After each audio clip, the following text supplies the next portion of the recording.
26শে August. এই দিনটায় আমার মেয়ে আমার কোল জুড়ে এসেছিল। দিনটা ছিল সোমবার, বিকাল 7:30 বাজে। মেয়েটা যখন হলো, আমাকে যখন দেখালো, তখন নিমেষেই আমার সব কষ্ট দূর হয়ে গেল। আলহামদুলিল্লাহ।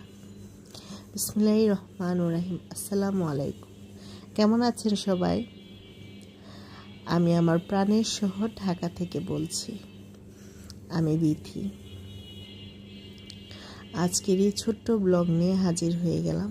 এখন বিকেলবেলা মেয়েকে নিয়ে আসছি। মেয়েকে একটু ট্রিট দেওয়ার জন্য আজকে সারাদিন আমার মেয়ে আমাকে অনেক কাজ করে দিয়েছে। আমাদের কোনো প্ল্যান ছিল না যে আমরা বাইরে বের হব বা কিছু খাওয়া দাওয়া করবো বা ঘুরবো, এরকম কোনো প্ল্যান ছিল না। তবে সারাদিন মেয়ে যেহেতু আমাকে কাজ করে দিয়েছে, নিজের বিবেকের কাছেই খারাপ লাগতেছিল যে আহারে আমার মেয়েটার আজকে জন্মদিন, অথচ মেয়েকে নিয়ে কাজ করছি। তো হঠাৎ করেই বললাম, মেয়ে চলো আমরা বাইরে বের হয়ে একটু ঘোরাঘুরি করে আসি। তো মেয়ের পছন্দের তালিকায় ফুচকা থাকে সবার প্রথমে, তো ফুচকাই খেয়ে নিল। তারপরে ফুচকা খাওয়ার পরে চানাচুর যখন দেখলো, মুড়ি যখন দেখলো, তবে বললো আমার মুড়ি খাই। বলছি খাও। তারপর মুড়িও খেয়ে নিল। তারপর আমরা এই যে পার্কের ভেতরে ঢুকে গেছি, এখানে কিছুক্ষণ দুজনে সময় কাটাবো, কথাবার্তা বলবো। তো এই যে আমরা দুজনেই শুধু করতে বের হয়েছি, আর কেউ নেই, আর বাসায় কেউ ছিল না, আমরা দুজনেই ছিলাম। তো সেই জন্যই দুজনে বের হয়ে গেছি।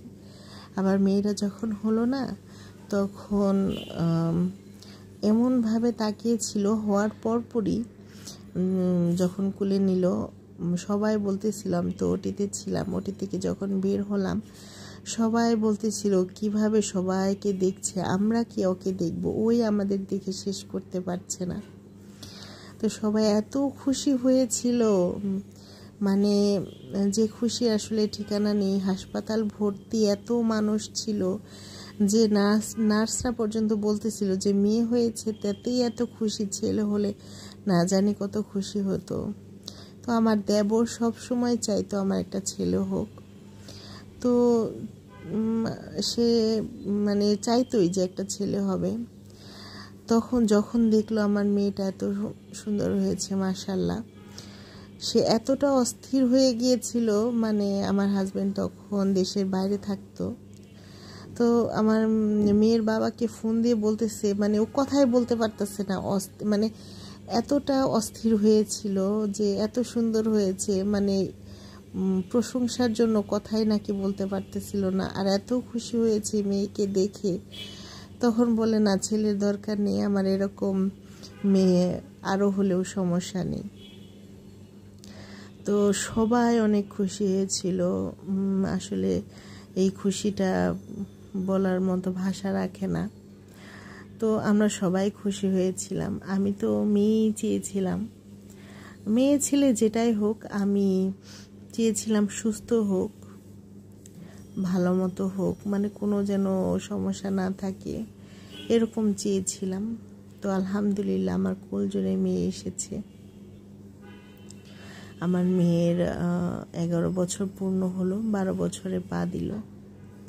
সবাই আমার মেয়ের জন্য দোয়া করবেন, আর আমার জন্য একটু দোয়া করবেন, আল্লাহ যেন আমাকে আরেকটা সন্তান দান করে। আসলে আমার ছেলে মেয়ে অনেক পছন্দ। আমার মনে হয় একটা না, দুটা না, তিনটা না, আরও হোক, সমস্যা নেই, আমি সবাইকেই পালতে পারবো, এটা আমার সাহস আছে। আল্লাহ কেন এখনো আমাকে আরেকটা বেবি দিচ্ছে না আমি জানি না, আল্লাহ হয়তো অন্য কোনো প্ল্যান করে রেখেছে। সবাই আমার জন্য দোয়া করবেন, আল্লাহ যেন আরেকটা আমাকে বেবি দেয়। কার দোয়া কখন আল্লাহ কিভাবে কবুল করে আসলে আমরা তো জানি না। তো সবাই আমার জন্য দোয়া করবেন। যে আপুরা এখন আমাকে শুনে যাচ্ছেন, প্লিজ লাইক দিয়ে ভিডিওটি কন্টিনিউ করবেন।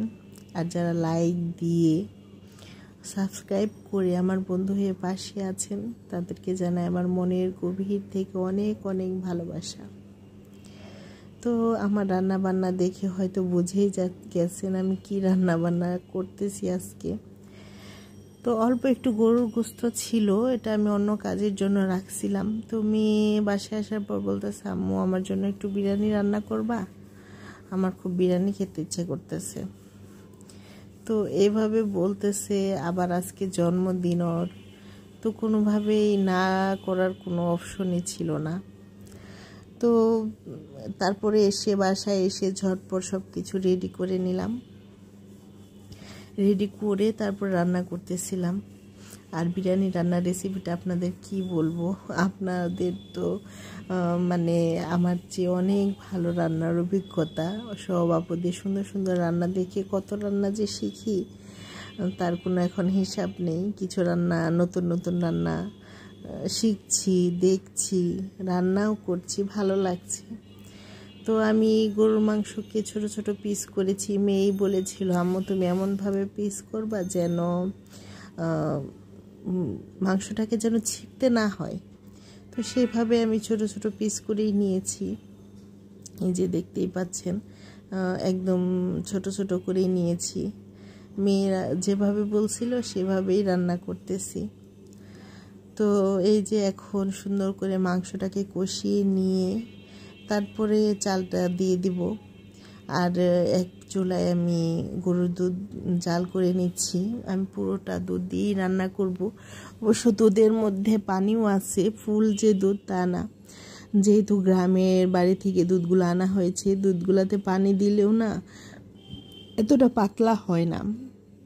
তো এই যে আমি সুন্দর মাংসের সাথে চালের সাথে ভালো করে কষিয়ে নিচ্ছি। মাংসটা অবশ্য কমই, কারণ আমি তো এটা অন্য কাজের জন্য রাখছিলাম। মেয়ের বায়নাতে বিরিয়ানি রান্না করে দিচ্ছি। তো এখন পর্যন্ত যে যে আমার ভিডিওতে আছেন তাদেরকে জানাই অনেক অনেক ধন্যবাদ। আপনারা যারা বন্যার্থদের জন্য সাহায্য করছেন, সাহায্য দিচ্ছেন, তাদের আসলে মনের গভীর থেকে অনেক অনেক ভালোবাসা। এমন বাংলাদেশই তো আমরা চেয়েছিলাম, যেখানে আমরা একজন আরেকজনকে সাহায্য করতে এগিয়ে যাব। আগে ছিল কে কার কাছ থেকে টাকা লুটপাট করে খেতে পারবে, আর এখন একজনের সাহায্যের জন্য মানুষের টাকা দেওয়ার, মানুষের জিনিস দেওয়ার লাইন পড়ে গেছে। আলহামদুলিল্লাহ, এমন বাংলাদেশই তো চেয়েছিলাম। আপনারা একটু সময় দেন, আপনি একটু সময় দেন, মানে দেশটা কিন্তু একটু সোজা হতে একটু তো সময় দিতেই হবে। আপনি যখন একটা বিল্ডিং ভাঙেন, সেটাকে নতুন করে গড়তে তো আপনার সময় দিতে হবে। সেরকম আমাদের দেশটাকে নতুন করে গড়তে সময় দিতে হবে। তো কথা বলতে বলতে আমার বিরিয়ানি রান্না শেষ হয়ে গেছে। তো এখন খাবার দেওয়ার পালা। তো আমি যখন খাবার বেড়ে দিচ্ছিলাম, তখন আমার মেয়েকে বলছিলাম, দাও তোমাকে আজকে আগে বেড়ে দিব। সবসময় অবশ্য আমার মেয়েকেই আগে দিই। তো মেয়েকে দেওয়ার সময় সাহেব নিজের বলতেছেন, আজকে আমাকে আগে দাও। দুইজনে ঝগড়া লাগিয়ে দিছে, কিন্তু আমি তো আমার মেয়েকেই দেব।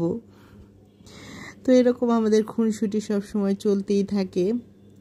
তো আজকের ভিডিওটা আর লম্বা হবে না, এই পর্যন্তই। সবাই ভালো থাকবেন, সুস্থ থাকবেন, নিজের যত্ন করবেন, আশেপাশে সবার যত্ন নেবেন। আল্লাহ হাফেজ, আসসালামু আলাইকুম।